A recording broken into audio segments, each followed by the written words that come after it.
Around a tight ship. Nice to meet you, Florian Decludt. How are you, sir? Very well, thank you. Thank you for having me.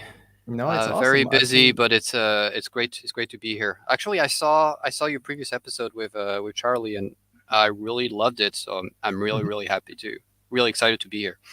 Awesome. Well, yeah, I've been following your content for a while, and you've definitely made a huge impression on many people on LinkedIn. So I wanted to get the behind the scenes and know how you've done it. So maybe if we could start for the very few people on LinkedIn who have not come across you yet, could you give some background into what you do and how you came to do what you do now? Sure. Well, it's a long story, so I'm going to try to keep it short, so that I don't bore people out. But pretty much, I'm a growth marketer. I've been on the job for about 9 months now. And before going into growth marketing, I kind of did. I spent my whole 20s kind of trying different careers, right? So I graduated with a degree in international affairs. I wanted to be a diplomat, and then I found a job at the French embassy in Botswana. So that's in the southern part of Africa. Hmm. So it was a 1 year contract. I was living the dream. I thought, like, hey, I'm going to travel the world, be a diplomat, like take part in like big negotiations and stuff. But it turned out it was pretty much a fancy paper pusher job. So I wasn't really happy about it. I mean, the travel was great, but I wasn't really fulfilled by the job. So then I moved to Thailand because my then girlfriend, now wife, was in Thailand, but is still in Thailand.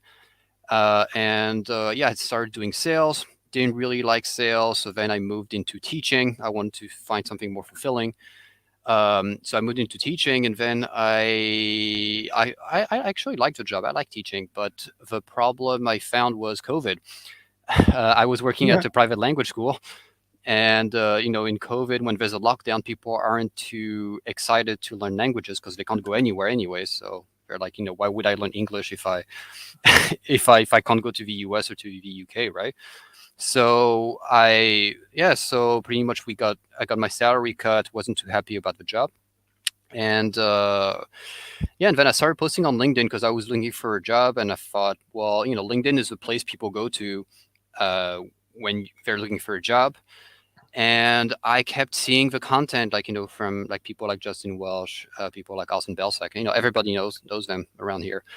Yeah, and I thought to myself, yeah, it doesn't sound too complicated. Like, maybe I should give it a try. So my resolution for 2021 was to post once a day on LinkedIn, and it went really well because I kind of got hooked on it. So I started posting like twice a day, 3 times a day, 4 times a day. There's one day I Mhm. posted like 8 times a day, and it really was a big game changer because just by putting my name out there, I was able to build a small audience for myself, like smaller than what it is now, but it was pretty sizable at the beginning. And I was able to quit my job after 3 months, and then after a couple months, I was able to double my previous salary just by like monetizing my audience on LinkedIn. And then most importantly, I was able to find the current job I'm in. I can actually completely switch careers based off my content because after 9 months posting on LinkedIn regularly, I have my current boss, the guy I'm currently working for. He contacted me and said, like, "Hey, I'm looking for someone to coach my clients on how to do LinkedIn." And yeah, I took the job, and I've been here ever since. Wow, that is really impressive. So you went from effectively you didn't have any background in marketing before you got the job at Red Dot. Is that right? Yeah, pretty much. I took business for undergrad, and then I did international affairs for graduate school. But pretty much, yeah, all I knew about marketing was from 10 years ago. To give you an idea, they didn't even teach about Facebook ads or social media. That wasn't even part of a curriculum back then. Yeah. So I had to start from scratch. Yeah, Yeah, good old newspaper ads and radio ads. Of right. course, this is how you get an audience. Of course. Exactly, Yeah, yeah, exactly. interesting. Like And so you four started. I P's. see in your background that you started effectively as a LinkedIn growth coach, as a self-employed LinkedIn growth coach from January 2021, right? And is Yep. that did you actually like have some kind of business there? Do you have a coaching package that you were selling at the time, or was it just effectively you doing the content on LinkedIn and answering people's questions?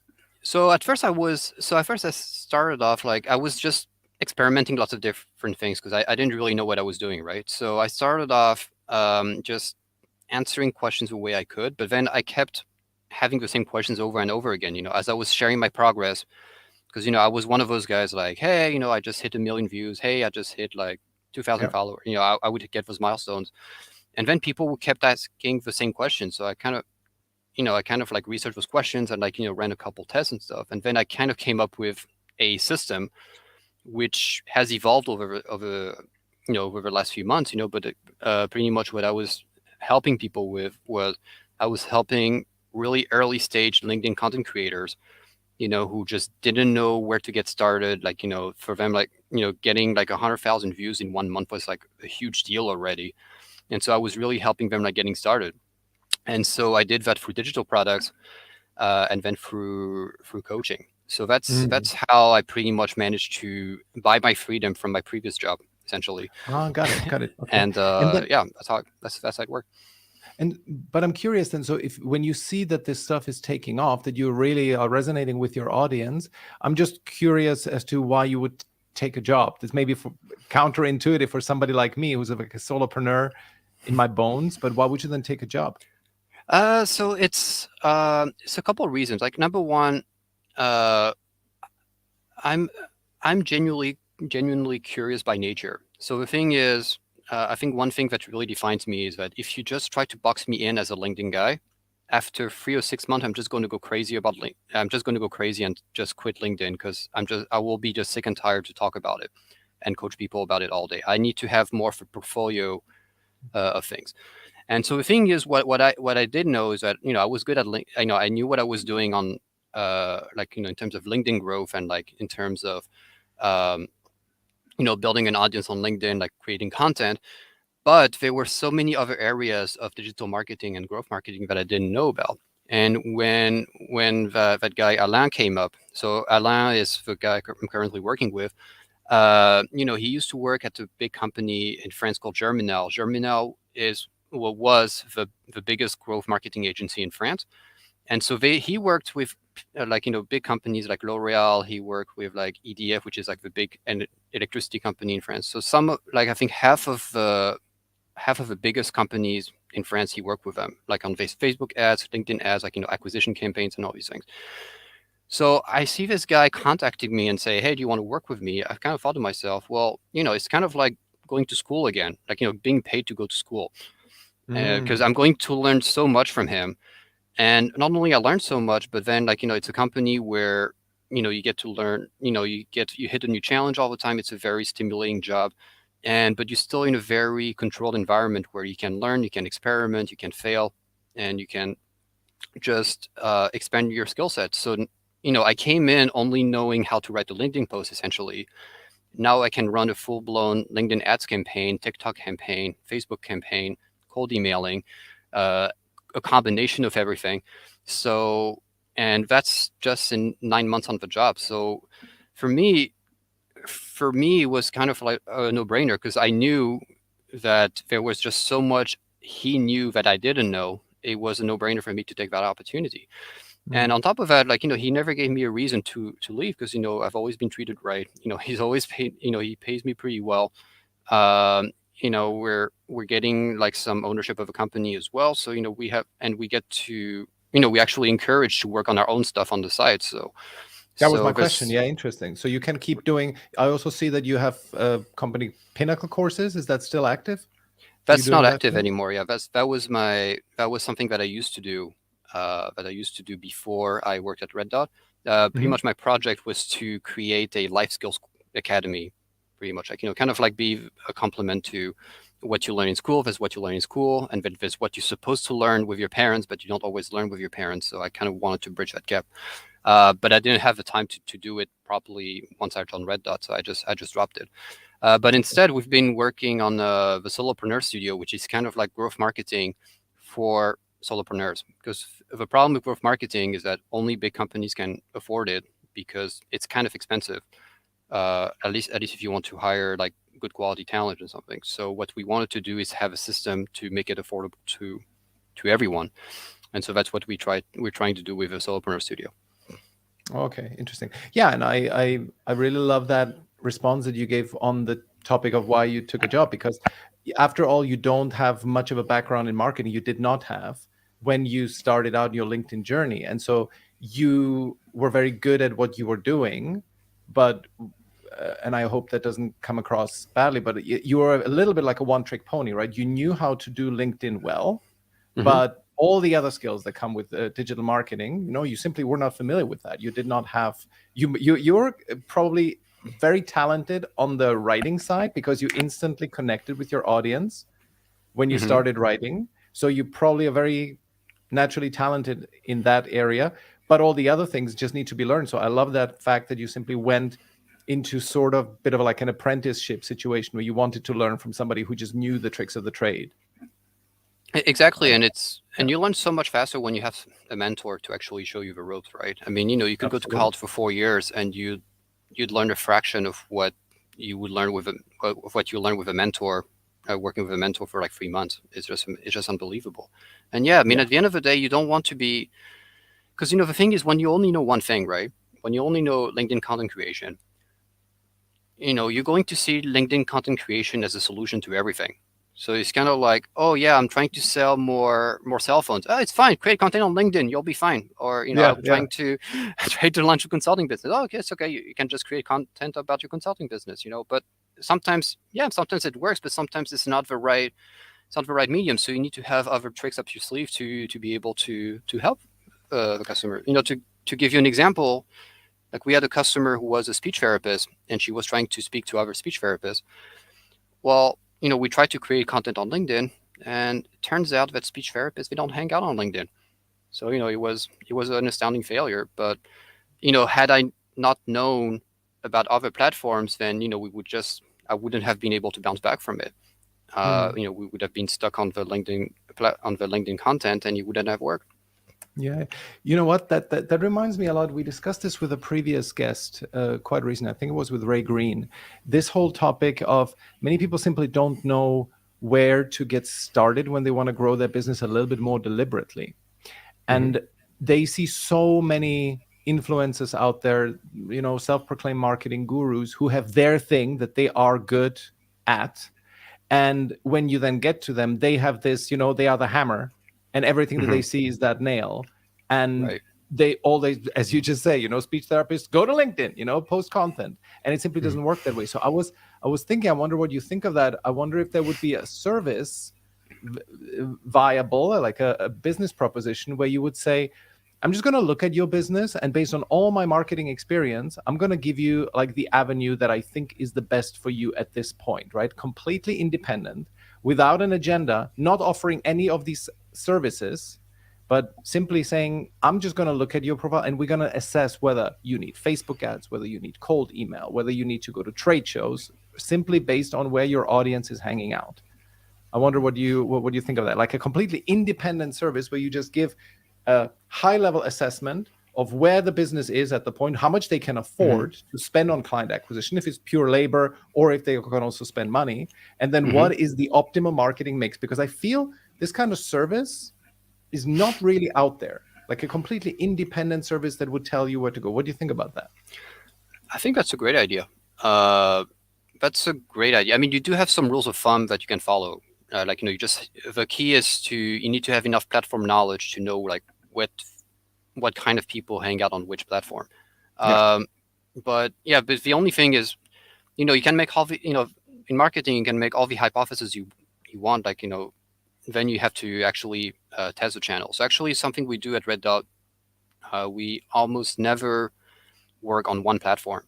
Like we never say, okay, we're only going to do Facebook ads, we're only going to do LinkedIn ads, we're only going to do TikTok.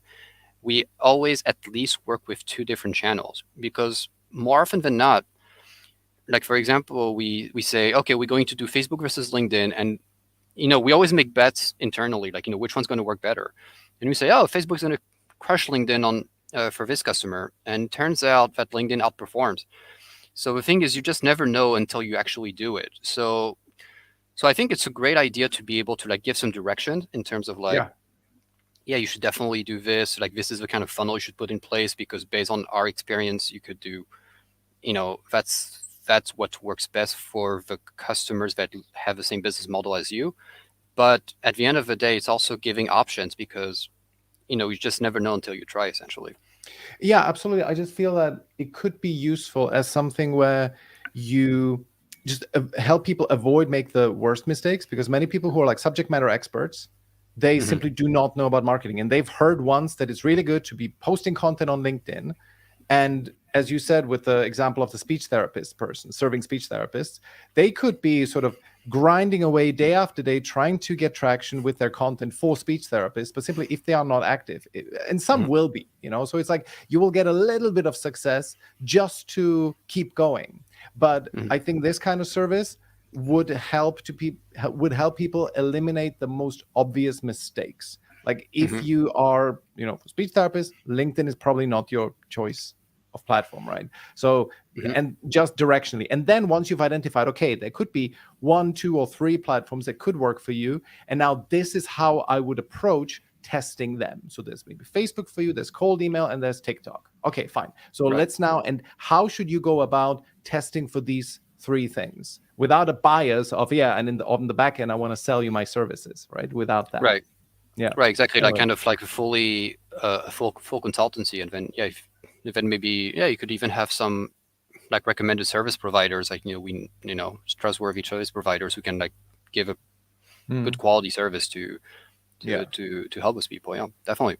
But I would presume that you at Red Dot, you do that kind of preliminary work. Like a new client comes to you, you of course look at their business, do market analysis, see where the audience hangs out, and then decide a good course of action, right? So with a full scale marketing agency, you probably can expect a service like that. Definitely. So yeah, that's pretty much what we do. So we have a client will come to us, say, hey, I heard you do. So what we actually what we actually specialize in is market testing. So it's Hmm. pretty much okay. So let's say you're a Series A startup. Okay, I just raised $1 million. I have some money to spend, but I want to spend it on marketing, but I don't know how to spend it. I don't know where I should spend it, where I should focus. So we look at the business and we say, okay, well, you're a B2B company. You're targeting these guys. So we're going to test 4 channels. We're going to test like LinkedIn ads. We're going to test cold emailing, Google, and Facebook, for example. Hmm. Hmm. Let's just say for example. And then what we do is that we create, and so that's the channels. Then we're going to ask them, okay, who are you talking to? Who are your audiences? So usually we work with 3 audiences. So they say, okay, audience A, audience B, audience C. Once we have the 3 audiences, then we're going to ask them, okay, what's your value proposition? So how do you sell your product? Okay, so what's so unique about your product? So they can say, okay, it's cheaper, it's faster, it's more reliable, it makes your life easier. Like all the different what makes the like good reasons to buy the product, pretty much. So we take 5 of those angles, and then what we do is that we do a rapid testing of those angles. So we Hmm. create ads. We create ads and landing pages to reflect all those angles and all those different audiences, all that in about a week. And then we broadcast it on LinkedIn, we broadcast it on Facebook, we broadcast it in cold email, we broadcast it on Google.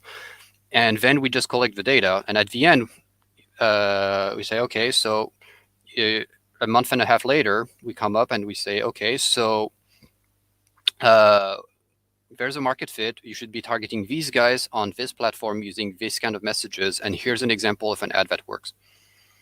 So that Mm. way they know, okay, instead of dumping $20,000 a month on Facebook ads and praying that it's going to work, they know exactly what kind of messaging they need to focus on Facebook ads and what kind of targeting they need to use in order to get the best results. So that way they don't just like carpet bomb the place. They know exactly where to go. And so they use their ad dollars a lot more effectively.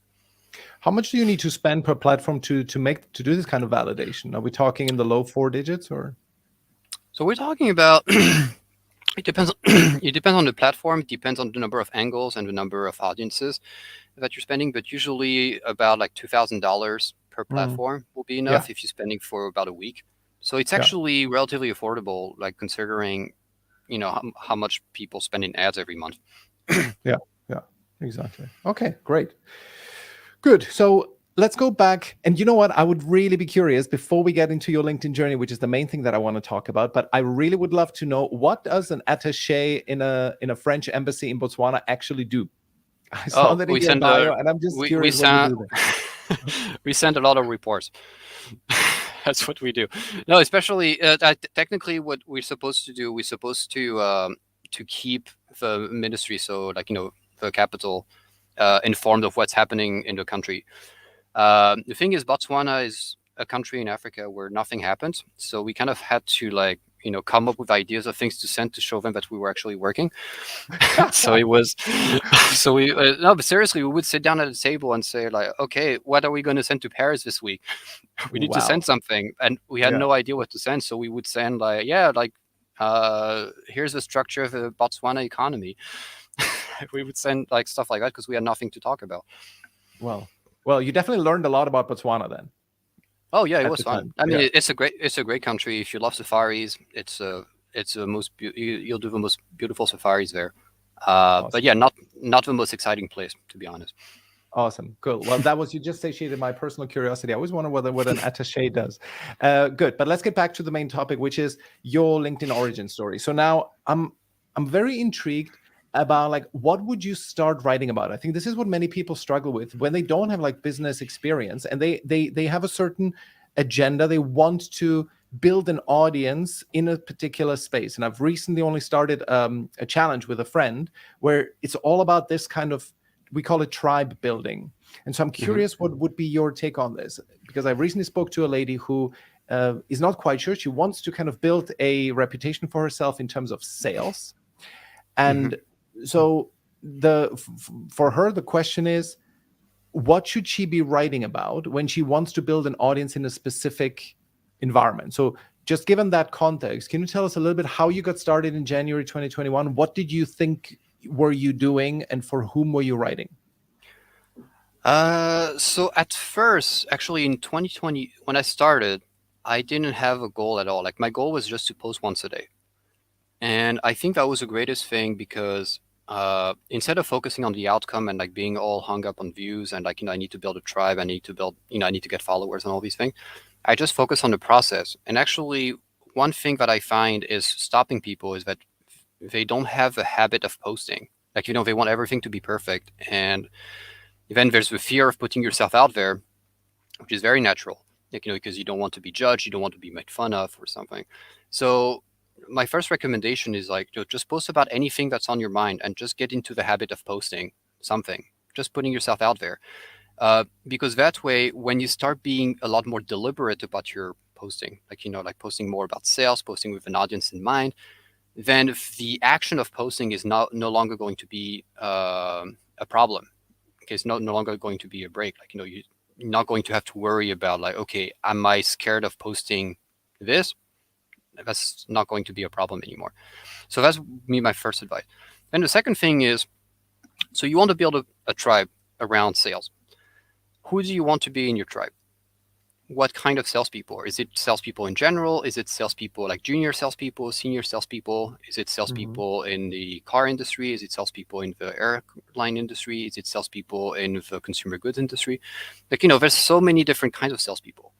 And the thing is, you want to niche down as much as possible, especially in the beginning, because at the end of the day, you want to be known for something extremely specific. Uh, Let me give you an example. Imagine you go to a restaurant. Okay, so like, we go out to eat dinner, and let's say we want to eat sushi. And so we're in front of two restaurants. So you have one place that only sells sushi, and then you have one place that sells sushi, pizza, burgers, fries, salads, steak, like all the food in the world. Which restaurant are we going to go to if we want to eat I guess sushi? number one. Right, number one, because it's a sushi place, so you assume, okay, they're probably good at eating sushi, at making sushi. And that's what we do for restaurants. And the thing is, for audiences, is exactly the same thing. When you're a small creator, when you're just getting started, you want to be super specific, so that way people know, okay, this like let's call her Mary. Okay, Mary, she's creating content for salespeople selling airplanes. That's exactly so. If you're a salesperson selling airplanes, you know that she's the go-to person. And so she'll get name recognition around a very small number of people, but those people will be extremely engaged and very high value because they will correspond exactly to the target audience that she's focusing on. Mm-hmm. Now, how do you attract these people? So there's two things. First thing is you got to find them. The second thing is you have to keep them.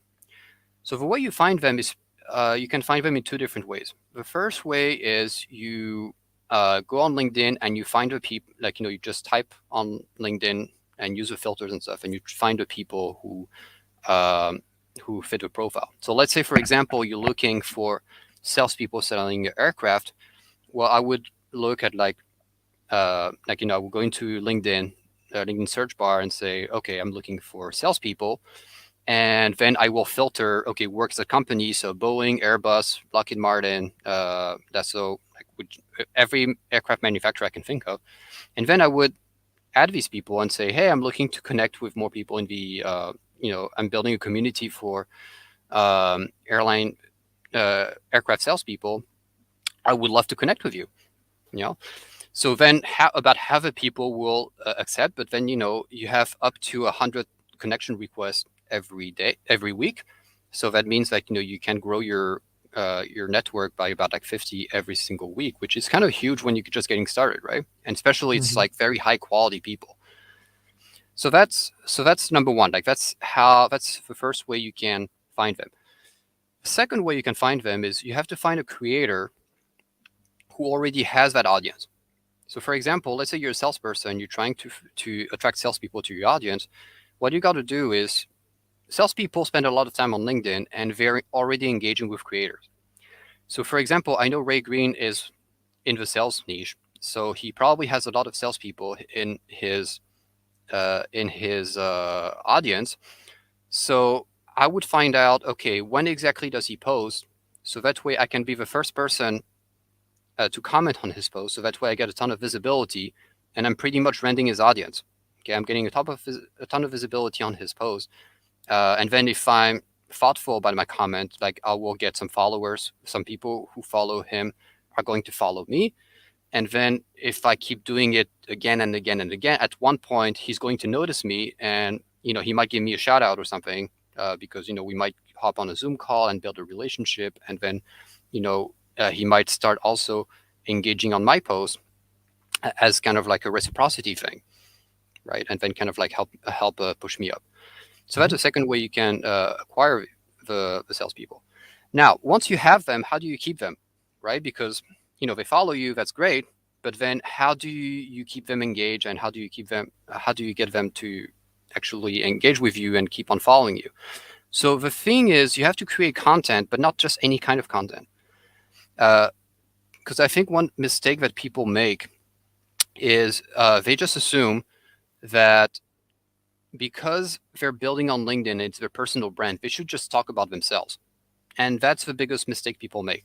Okay, it might work for some creators, but if I have to give one piece of advice to new creators, is like, think of your target audience, think about all the problems they have professionally that you can solve, and just help them like solve that problem through your content. So for example, uh, I'm a growth marketer and I'm talking to other growth marketers, and I'm talking to like CMOs, like people in companies who are dealing with marketing problems. So I'm start to think about every single marketing problem these people can have. So how to write a landing page. I don't know how to write good copy. I don't know where should I use Facebook ads or LinkedIn ads.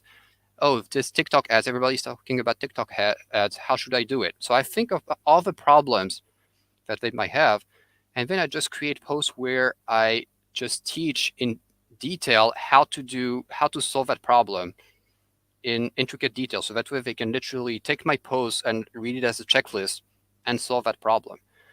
And so that way people will know you as a resource, and so they will know, like, okay, every single day you're going to post something that's super valuable, you're going to learn something, and it's going to help you solve a problem that you're facing every single day. And then if you do that, and you do that often enough, people will end up knowing, and then you'll just blow up. Mm. So what I found interesting is that your advice to that lady I mentioned was to find your audience first. It was not about kind of thinking of how do I want to be perceived, or what should my desired expertise be? How should people look at me? That's not the point, right? It is about finding an audience first and then deliberately figuring out what you can do to serve them, to solve their problems. It is audience focused. It is not you focused. Did I get that right? Definitely, definitely. It's Yeah. all about your audience. And even to this day, like, I have a sizable audience nowadays, and every single time I make a post about myself, my posts just tank because people are not interested in what about my life. They're not interested in what's happening in my life. They're interested in what can I do for them, and Well, that's really crucial. well, there is a subtlety in this, because you do see very often posts that are talking about like about the writer, where they talk about, like, especially you, for example, your story. That post was quite successful, I believe, right? Where you shared about how you got started in January 2021. So there you did share your story. I think the thing that always tanks and does not work on LinkedIn is when you're trying to get something out of the post, right? Those posts where you are, advertising a service, or you just want people to sign up. Those posts are fine, because on occasion, once every 2 weeks, it's fine to post a call to action post. Right. But those kind of the posts where you are not giving tend to perform badly. But if you also, so that's why I'm slightly kind of pushing back on what you just said, if that's okay, Hmm. where I think some posts that tell your story, they absolutely can be successful, and often are, because people relate to it. There's a little bit of like a hero's journey. I identify with you, especially if you don't make the struggle too specific. Right. And if So. it's not too intimate, like whatever you say, you struggled with alcohol addiction and so on, right? If you make it a little bit more PG, Mhm. then those posts can be absolutely successful. So I wonder what you think about that. Right. So you're absolutely right. But so about a story post, yeah, I'm sharing my journey, but it's also a lot. It's kind of like serving as an inspiration for my audience to get started on LinkedIn. So it's kind of Exactly. like, okay, this is exactly what I did. What I meant by like self-centered posts is kind of uh, like, for example, hey, look at me, I just got a dog. I mean, that's great. You might get some likes, you might get some engagement. That's great, but you're not going to build a valuable audience out of it. That's it. Just because Exactly. people are not going to follow you because you bought a dog. They're going to follow you because you can solve a sales problem. Yes, but funny that you say that, because just got reminded, Sam Brown recently posted about how he got a dog, right? But however, he was able to tie it into a larger narrative that was about life is more than just business, and even if it's impractical, if you get a dog, that's like you add more life into your life, and therefore it's like a feel good story that resonates with your audience. So I find it interesting, all these examples that you share, because there's so many different ways to win on LinkedIn, Uh, and you have right. your certain way, and it's very often, for the examples that you give, there's counter examples that go the other way. That's true. I mean, it's different. It depends also on your personal journey. It depends on your position, and it also depends on your objectives and what you're providing as well. I mean, it's also uh, I think it's also what once you build an audience, it depends on the expectations of the audience and what they expect from you. Hmm. Uh, like for example, you take a creator like Leah Turner, like she has a huge audience, like very committed and stuff. And you look at her content, it's pretty much like her journal. Like she pretty much Who? journals, and Leah Who's that? Turner, Leah Leah Turner. Yeah. Turner, Mhm. yeah, Leah Turner. She pretty much journals in her content, like in her content. Yeah. Like she talks about her family, she talks about her struggles, and she's being extremely like transparent with what's happening. Uh, and I think because she built an audience around that, then her audience kind of expects personal stuff. Like the day she Hmm. starts teaching like in detail about TikTok ads and stuff, people would be like, "What are you talking about, Leah? Yeah. What got into you?" But then at the same time, if then the opposite is okay, I teach everything I know about marketing. If tomorrow I start talking about like my family story and like like personal challenges or something, then people will be confused because it's just not consistent with what I'm saying, Hmm. with what I do on LinkedIn as a platform. People I always say, your content is like your show. people tune into to my show because they want to learn about marketing. Hmm. People tune into Sam's show because they want to learn about like his journey as an entrepreneur. They tune into Leah's show to find out about what's happening in her life. And the thing is, and it's kind of like when you watch a show, when you watch Seinfeld, for example, you're expecting a comedy about Seinfeld. If you tune into Seinfeld and it's a horror movie, you're probably going to switch after a minute because you're like, what just happened to Seinfeld? What Oh, just happened to Seinfeld? you're That's gonna definitely you're so gonna be looking for the joke. So it's like, okay, it, fine. The hero is going into the basement, but now there's gonna be George Costanza jumping at him somehow. right, right, Something like exactly. that. And then he gets murdered, and you're like, yeah, that's probably the wrong show. Yeah. I'm going to switch, right? And it's the very same thing with your brand.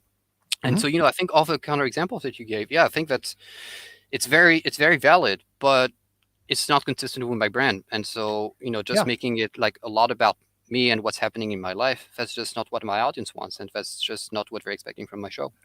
Exactly, exactly. And I feel this is kind of like the counter argument to my argument is that simply pick a lane and test what works in it, right? You've picked a certain lane and then you stay true to it because you also see that you're growing, right? I think a good sign is if you are stagnating, right? If, for example, your engagement is the same or not much better than it was 6 or 12 months ago, then you might want to look at, okay, is there maybe a different lane you could be picking? Could you take from somebody else and get inspired by somebody else and see what they do, and maybe this would work for you in serving your audience, right? So I Hmm. think there's so many different ways to win on LinkedIn. I'm always like so impressed about somebody like Chris Walker, who's constantly like he's like maniacally focused on this one topic of his, Hmm. and he explores it in the most technical detail, and practically nothing about his personal life.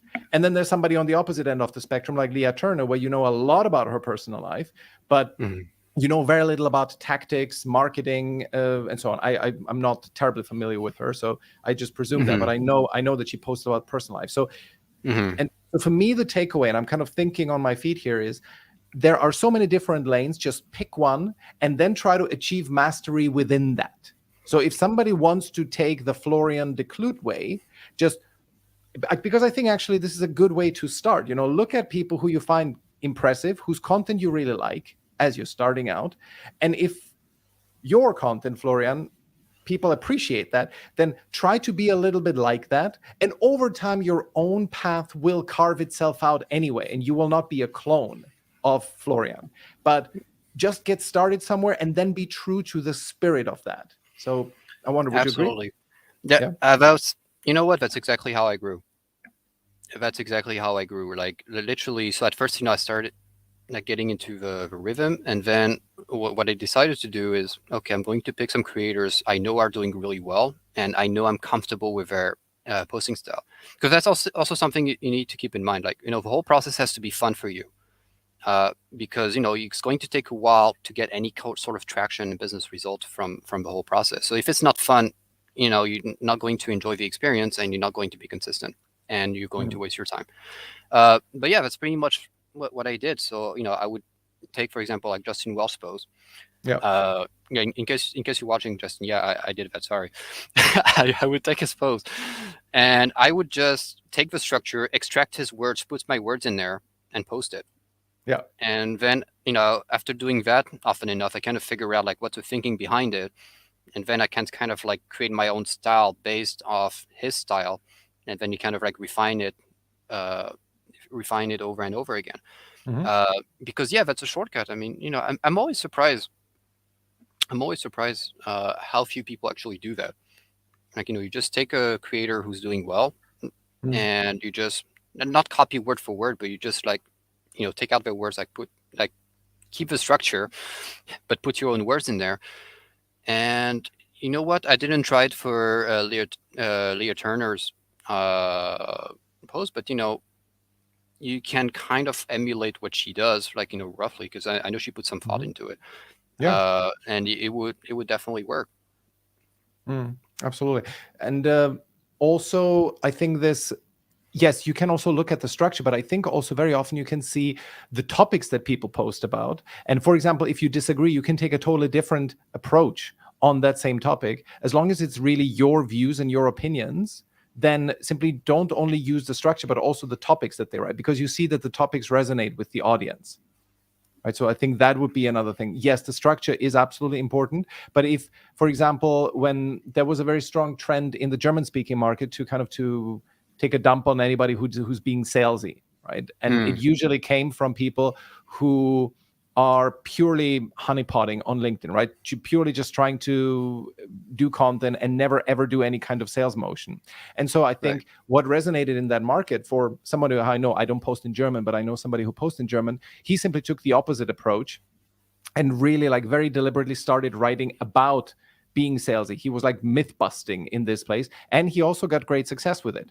He was very, because he didn't only look at the structure, as you correctly said, but also looked at the topics. And so it's a polarizing topic. And you see that there's a little bit of a niche there. Not many people are writing about this in this different vein. So you just take that tack, provided that it's really something that you personally believe, right? So I think that's a great one. That's a great one. Yeah. Actually, yeah, I had a post kind of similar. Like it was, I don't like on LinkedIn you have some big trends, right? So you have big trends like like mental health is important. Everybody should have a side hustle. All recruiters are idiots. Like that's pretty much the trend. But and the other day I put a post like, yeah, unpopular opinion, it's okay to work for someone else, and it just blew up. Like it did really well, and then someone posted it on Twitter, and it blew up on Twitter. I wasn't even on Twitter back then. So yeah, I mean, yes, the easy way, like the low hanging fruit, is to actually,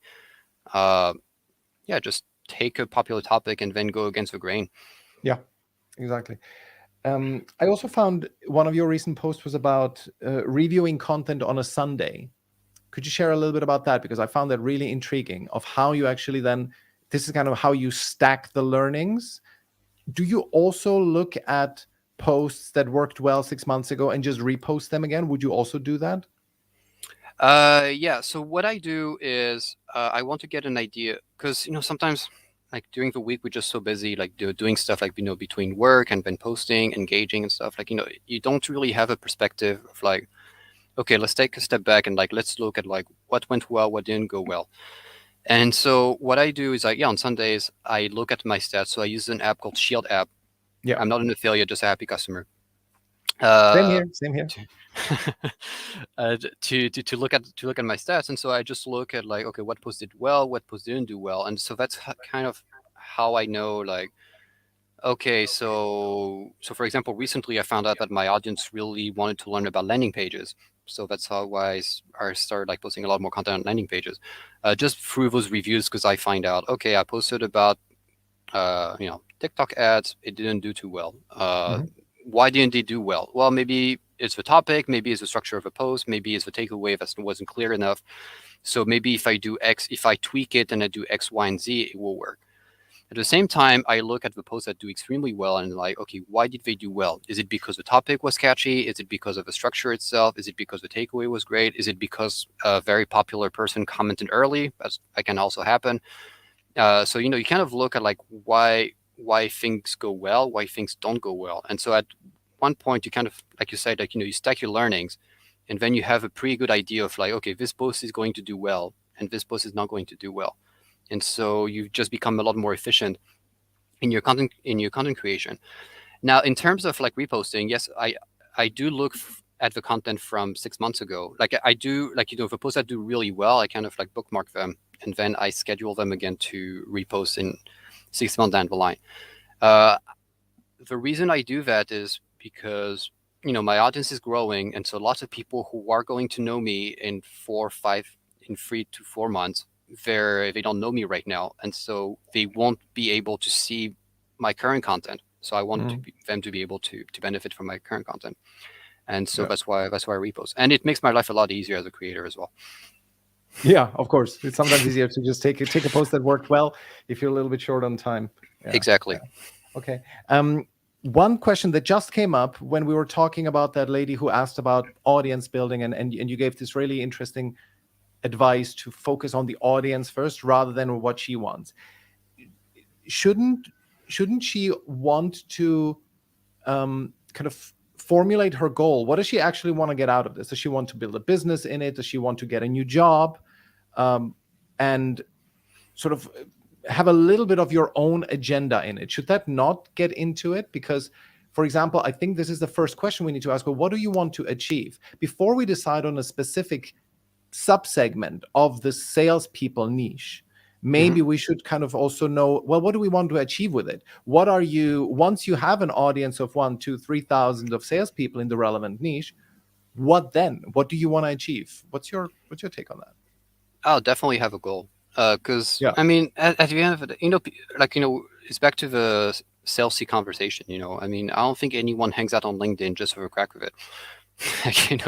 You just want to post content because you want to get attention, and you want to get the attention, either because it feels good for your ego, like that's the lowest threshold, or you want to find a new job, or you want to find clients, or you're building a business, or you're trying to find like a business partner or something, which are all very valid reasons. But it's really important to be crystal clear about what you want from it, because otherwise, let's say, for example, your goal is to have 10,000 followers, and you're like, okay, I'm going to get 10,000 followers, and then you get 10,000 followers, and what's going to happen? You're going to have a huge drop in motivation, because you'll be like, okay, I achieved my goal already. Now what? What am I supposed to do? But if you have a bigger goal, like, I want to find a new job, I want to start a side hustle, I want to find like one customer a month or something, then those are like goals that you can, that are relatively easy to achieve, and that gives a purpose behind your content as well. Because it's not going to be just content to get as many views as possible. Like, your obsession will no longer be like, hey, let's go viral. Your content will be like, your content goal will be like, let's get the attention from the right people. Yes. Okay. I want to ask you about your goal, what your goal was when you got started. But before that, I see the several comments popping up. I do encourage you, Naomi, especially I liked your comment when you said, let's put this one up. Yesterday, I randomly listened to the Marketer's Guide podcast where Florian Decludt was a guest, and now serendipitously open up LinkedIn where Michael is talking to Flo. I think the universe wants me to hear this message. Absolutely. I think, Naomi, I think this is definitely something from above. So, but I do want to encourage anyone to ask questions. Anybody who has questions to Florian, drop them in the comments. I'm going to pull them up. And on that note, Flo, what was your goal when you started in 2021? You said you wanted to build an audience in the space of content creators. I think that was the goal. But did you have any goal that went beyond that? My first goal was to leave my job.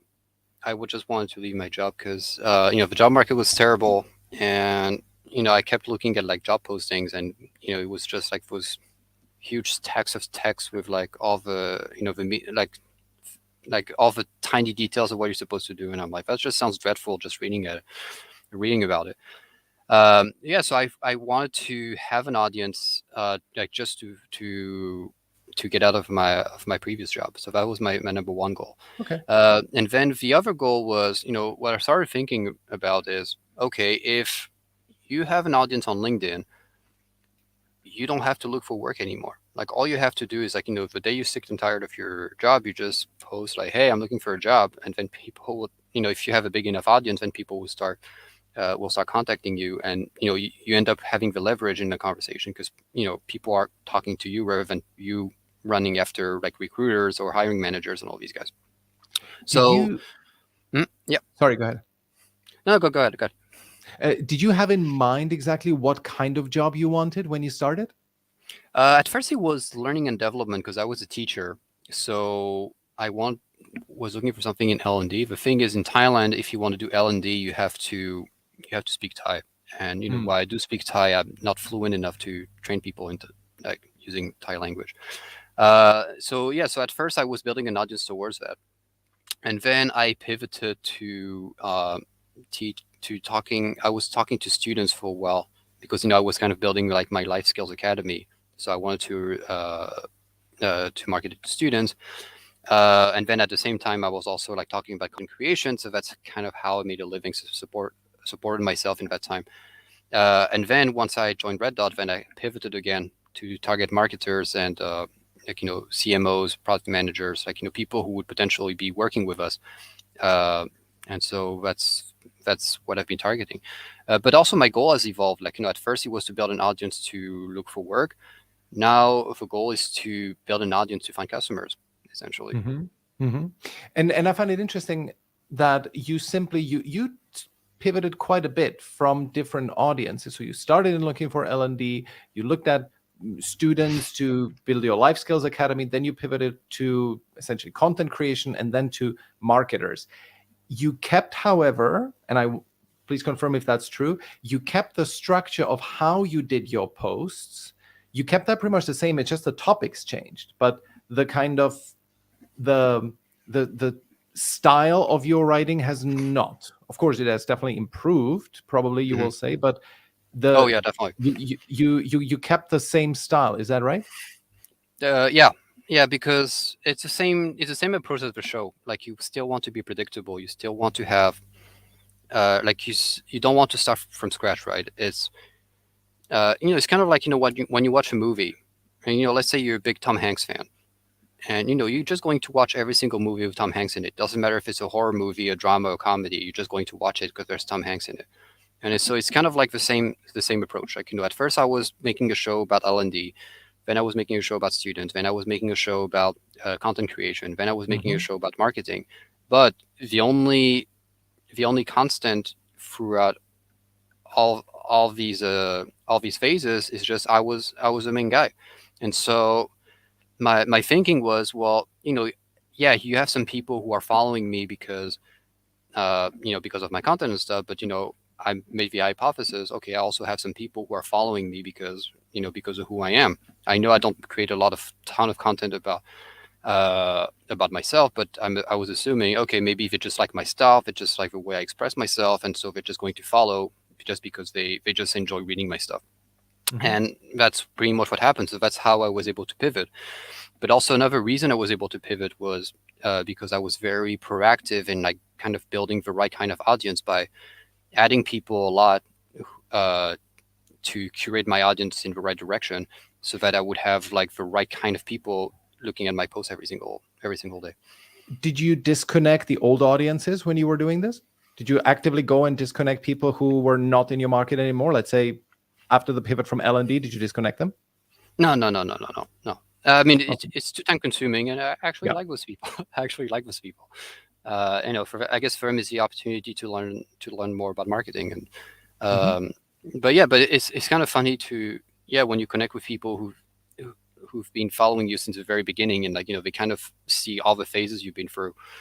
And it's kind of cool because they're like, oh yeah, remember, I was connected with you when you were talking about like learning languages, and now you're talking about like growth marketing. It's like two different guys, but it's the same. It's the same creator. Yeah. Excellent. Good. Well, final question for me is, the posts are doing really obviously very, very well. I, however, know several people whose posts are doing well, and just because their content is so broad, nowhere near as targeted as yours, I spoke to one lady who has like 100 plus likes on every post, and she's never had a client off LinkedIn just because she posts like feel good content that is extremely broadly applicable. What would be your advice? Maybe can you talk about like, are you getting many inbound leads for Red Dot? That's one thing. And maybe for your own business, that's one thing. And second one, what would be your advice when somebody comes to you and says, yeah, my content is popular, I'm just not seeing any business from it? Should I be pitching more? Should I be asking for the business? What's your advice on that? Okay, so the number of leads we get from Red Dot, it's a bit complicated because we do post as a team. And so what happens is that you do have a lot of people who would see my content like regularly, and then they contact Alain, the co-founder of a company, to enter the sales funnel. So they're like, and then the way I know about the impact is like, Alain would come to me and say like, hey, yeah, like, I just had a sales call, and like he said, like, he was following your content, so good job on that. Like, that's kind of like a way to catch attention. So it's not because you're not getting inbound leads like directly that your content is not working. Like, you're still on people's radars, and they might just hop into your funnel from another entrance. So that's the first thing. The second thing is, I wouldn't pitch too much. I would definitely pitch like, maybe every 2 weeks, like you mentioned, like, because, you don't want to be like overly salesy, like desperate. But you still want to let people know, like, this is what I do, and this is how you can get in touch with me, and this is the kind of problem I solve. Yeah, definitely. But I think most importantly, you want to be teaching. You want to show your expertise, pretty much. So Hmm. let's say you are in the sales business, you need to teach every single thing you know about sales. But to the point, like, you want people to think you're completely crazy sharing the content that you're sharing, because you're like, this guy is just driving the business to the ground because he just sharing Yeah. all the secrets. But the reason we do that is really simple, because even if you have a secret, even if I tell you everything I do, and even in this show, like I did talk about like everything we do, like I did talk about the method and stuff. The thing is people are either going to do nothing about it because they're just passive, or they don't have the time or something, or they're going to get it but they don't have the time to execute. They get the concept, but they don't have the time to execute. So they might say, okay, I get where you're going, I love your idea, can you do it for me? Hmm. So then I become top of mind, I get one lead. Yeah. The third one would be they try to copy me, but the thing is they can't execute as well as I do. Hmm. So they fail, and then they come back to me and say, hey, can you work for me, because I tried your approach but obviously I'm missing something, so can you teach me? That's another lead. And then the fourth category is the people who actually like apply what I do and manage to do it themselves, and that's a very, very small fraction. And the market is big enough so that there's room for everyone. So, but the thing is, what's most important is that, yeah, maybe I might be creating like one or two competitors for myself, but what's important is that I become top of mind for a ton of people. Like, a lot of people who think growth marketing, they think me. So Hmm. even if they don't need growth marketing now, like 3 months or 6 months down the line, they're going to be in a company and say, hey, we're launching our product in Italy. Have no idea how we should go about it, like what kind of people to target and what kind of messages to show them. Oh yeah, there's this guy Flo on LinkedIn. Yeah, he does that. I remember Hmm. seeing his content once, and yeah, you should probably give him a call. And Hmm. so because I become, and so because I'm extremely specific, I show my expertise. People know I have that expertise. So the moment they need my services, I'll be the first person they think of. Yeah. And that's how it works. Exactly, and that is a perfect practice of what I call the pot. Is that you either want to polarize people between those who are ready to act and they should go into your funnel, take the action that you say in your about section, and you're doing quite a good job in this, actually an excellent job on this, on your about section, where you tell people exactly how they're going to work with you and what the process is, the onboarding process. So that's exactly right. And then, however, are the people who are currently not in the market, or you just need to nurture them, right? And they need Mm-hmm. to get in your pod. And then there's the process exactly as you described. Okay, brilliant. We Exactly. have one question from Naomi. Mm-hmm. I would like to find a new job and use LinkedIn to meet new people, but I don't feel like I have the professional information to post about my desired field. I'm not an expert. I'm new. I don't want to just make personal posts. I don't know what to post about consistently. Should I post about how I don't really know what I'm doing? What's your take on So this? so actually that's very authentic. So definitely, like, if you don't know something, feel free to post about it, because not everyone has to be an expert. And actually, that's one of the biggest myths that people have about LinkedIn, is that you have to be an expert to post on LinkedIn, and that's just not true. So you can, if you do know what you're talking about, be an expert and like share everything you know. However, what you can also take is the angle of, you know what, I have no idea what I'm doing. I'm starting this journey to become a growth marketer, and I'm going to learn about growth marketing, and I'm going to share my learnings along the way.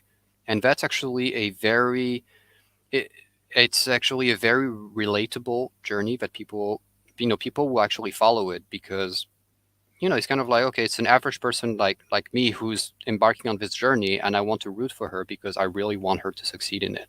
So what I would do is, okay, so you take the job that you want, find the skills that you need to develop. So let's say, for example, let's say you want to be a growth marketer, because that's something I know. So in order to be a growth marketer, you need to know some platforms. So pick one between like Facebook and actually right now I would recommend TikTok because that's kind of like the hot platform right now. So learn everything you can about TikTok. Make a ton of TikTok ads, TikTok videos, and stuff to figure out how it works. Learn a bit of copywriting, and just share your journey as you're learning about copywriting. Like you read a book about copywriting, make a post about it. You read an interesting blog post about copywriting, make a post about it. You watch an interesting video about TikTok, how to succeed on TikTok, fine, make a post about it. And that will do two things. Number one, you'll build an audience that will be rooting for you and kind of like appreciate that you're kind of sharing like beginners tip to the niche. Because experts also, what they tend to do is that they talk about like very high level things and you don't really know what they're talking about. So people sometimes are just looking for a lower level to begin with. And then the second thing is you're just going to build an accountability, because one thing that happens is that when you want to change careers, you get to learn new things, but you kind of give up very early because you get lazy, things get in the way or something. But then if you know that you have to come up with one post a day about something that you've learned about the new field, you're going to be very motivated to learn something, because you don't want to show up like 10 minutes before you're supposed to post and have nothing, right? Mm-hmm. So you're going to be extremely deliberate in getting a little better every single day. And on top of that, you're going to get better at it and you'll be able to showcase your expertise. Mm-hmm. And because you showcase your expertise, then people are going to reach out to you and eventually you find work. One creator who does that extremely well is Erica Rankin out of Canada. She posts about her entrepreneur journey. So she started a cookie dough company, and pretty much her content, it's all about the successes and failures and struggles of being a CPG entrepreneur. And it's just great. If you're in the CPG business, you definitely have to follow her because she's extremely transparent about what's happening in her life as an entrepreneur. But that's pretty much what she did. Like her positioning was, I have no idea how to be an entrepreneur. I'm just going to, to put a few posts out there about it. And she built a very, very loyal following out of it. Mm-hmm. Perfect. I love that answer. And I would just add to it, there's like one point that came up. One is conceptual and the other one is highly practical, Naomi. So the conceptual one is you can assume different personas in your content. And one of the personas is the expert, right? And that is clearly what Flo is doing. And that is what most people do on LinkedIn, where they effectively share their knowledge, share their expertise, because they realize they know something that their audience would like to know. And so they're simply sharing that. Very standard model. However, there's also the explorer/reporter. You could be somebody who documents other people's knowledge and kind of is reporting from where the action happens of how other people do that. And I agree with you, Naomi, that it's quite hard to get started with content when you don't have the expertise yet, because many people try to contort themselves into pretending like they have the expertise. And then you have people with very small following who are, for example, very young. They are not experienced and they are trying to post like they are the expert. And I think that is a recipe for failure. What would be much better is if you assume the reporter role and just it doesn't have to be sort of too kind of sycophantic in any way, but you simply report on what other people are doing. One post that did really well for me is, and I sometimes do these kinds of posts, where I documented exactly what I believe makes Sam Brown such a great content producer. And I just did like, this is what I've learned from Sam Brown. That post was very successful.